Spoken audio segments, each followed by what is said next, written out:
অনেক মজা হচ্ছে না? হ্যাঁ গাইস, আসসালামু আলাইকুম বন্ধুরা, কেমন আছেন? দর্শক বন্ধু, এই যে দেখতে পাচ্ছেন আপনাদের মাঝে অনেক সুন্দর স্পাইক কাঁকড়া নিয়ে এসেছি। আজকে আমি এই কাঁকড়া রেসিপিটা কক্সবাজারে বড় বড় হোটেলে যেভাবে তৈরি করে ঠিক সেভাবে আপনাদেরকে দেখাবো রান্না করে। এই যে এখানে দেখেছেন আমি ধুয়ে সুন্দর করে কেটে তারপরে নিয়েছি। তো আপনারা অবশ্যই কাঁকড়াগুলো ভালোভাবে ধুয়ে নেবেন। কাঁকড়াগুলো ধোয়ার পরে অবশ্যই যে মশলা আছে সেই মশলাগুলো আপনারা ইউজ করবেন। আমি পরিমাণ মতো সবগুলো মশলা নিয়েছি। এখানে রয়েছে মরিচের গুঁড়া, এখানে রয়েছে হলুদের গুঁড়া, ধনিয়ার গুঁড়া, তারপরে গরম মশলা, তারপরে জিরার গুঁড়া, আদা রসুন, মরিচ, লবণ পরিমাণ মতো, তারপরে এলাচের গোটা, তারপরে রয়েছে পরিমাণ মতো পেঁয়াজ। আপনারা এগুলো সুন্দরভাবে ভাগ করে নিয়ে নেবেন, তারপরে কিন্তু আপনার রান্নাটা অনেক সুন্দর হবে। তো দেখতেই থাকুন, আমি এখন আপনাদেরকে কিভাবে রান্না করে দেখাবো। তো দেখতে তাহলে পুরো। আর যদি ভিডিওটি ভালো লেগে থাকে অবশ্যই ভিডিওটি আপনারা একটি সুন্দর গঠনমূলক কমেন্ট করবেন। আর এই যে পাইপেনের সেটটা বসিয়ে নিলাম। এখানে আমি তেল দিব পরিমাণ মতো, যেগুলো লাগে দেখতে পাচ্ছেন পরিমাণ মতো তেল দিচ্ছি আর কি।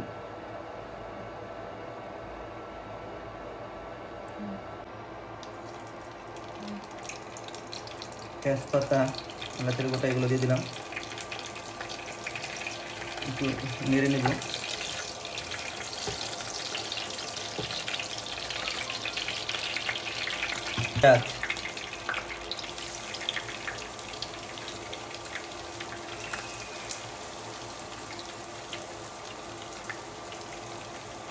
পেঁয়াজগুলো একটু ভাজি করে নিব, ম্যারিনেট করে নিব। দেখতে পাচ্ছেন অনেক সুন্দর করে এটা একটু ম্যারিনেট করে নিলাম। এখন আমি দেবো আদা,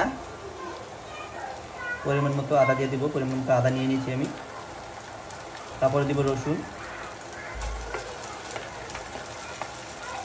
তো আদা রসুনটা একটু মিক্স করে নিব সুন্দর করে।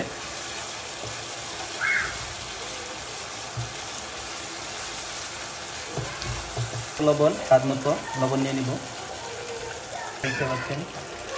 এখন দিয়ে দিব, অনেক সুন্দর করে একটা কালার এসেছে। আমি এখন মশলাগুলো দিয়ে কষিয়ে নিব ভালোভাবে। সম্পূর্ণ মশলাগুলো দিয়ে দিব। প্রথমে দিয়েছি মরিচ, তারপরে ধনিয়ার গুঁড়া, তারপরে গরম মশলা, জিরার গুঁড়া, দুটোটা একসাথে, মরিচ, কাঁচা মরিচগুলো একসাথে দিয়ে দিব, দেখতে পাচ্ছেন। এখন একটু সুন্দরভাবে কষিয়ে নিব। কষানোটা কিন্তু অনেক ভালোভাবে কষাতে হবে, তাহলে কিন্তু আমাদের যে খাবারের স্বাদটা অন্যরকম হয়ে যাবে।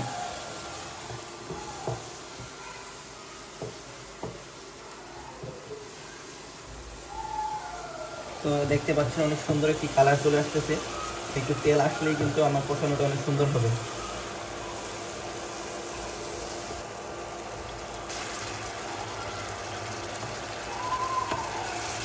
আমি যে সুন্দর করে কাঁকড়াগুলো কেটেছি, এই কাঁকড়াগুলো এখন আমি দিয়ে দিব।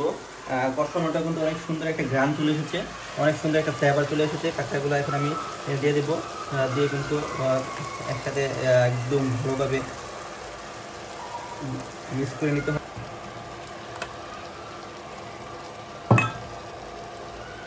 আমি একটু গুটিয়ে নিচ্ছি।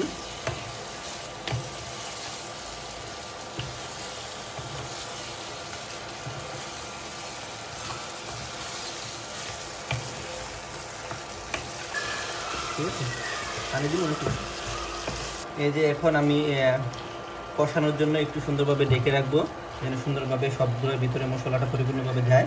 তবে দেখতে পাচ্ছেন এখন আমি ঢেকে দিলাম। ঢাকনা দিয়ে ঢেকে 5 থেকে 6 মিনিট রান্না করবো, তাহলে কিন্তু একটা সুন্দর একটা ফ্লেভার আসবে, কালার আসবে। এখন দেখবো কি হয়েছে। দেখতে পাচ্ছেন অসাধারণ একটা কালার হয়েছে কষানোটা। তো আমি এখন আর একটু পানি দিয়ে তারপরে আরো সুন্দরভাবে কষিয়ে নিব। একটু নাড়াচাড়া করে নিচ্ছি, অল্প একটু পানি দিয়ে নিব যাতে করে মশলাটা সব দিকে ঢুকে, সম্পূর্ণ সব দিক দিয়ে একদম মশলা। এখন আরো 5 মিনিট রান্না করব, তো অপেক্ষা থাকুন আমরা কিভাবে দেখি তাহলে কাঁকড়াটা হয়েছে কিনা। অনেক অসাধারণ একটা গ্রান চলে এসেছে, কি সুন্দর একটা কালার হয়েছে দেখতে পাচ্ছেন। তো এটা কিন্তু কক্সবাজারের একজন বিভিন্ন বড় বড় যে হোটেলে এভাবে রান্না করে ঠিক তো দেখতেই পাচ্ছেন হয়ে গেছে প্রায় একদম সুন্দরভাবে, একদম মশলাটা কিন্তু সব দিক দিয়ে ছড়িয়ে গেছে। এবার আমরা খাওয়া দাওয়া শুরু করি। দেখতেই পাচ্ছেন কি সুন্দর একটা গ্রান, আসলে ও অসাধারণ একটা গ্রান চলে এসেছে। এখন আমরা খাবো। এই যে আমার দুই, দেখতে পাচ্ছেন আমার ছেলে এবং আমার ছেলের বন্ধু দুজনকে নিয়ে এখন কাঁকড়ার রেসিপিটা খাবো। তো সবাই দেখতে থাকুন।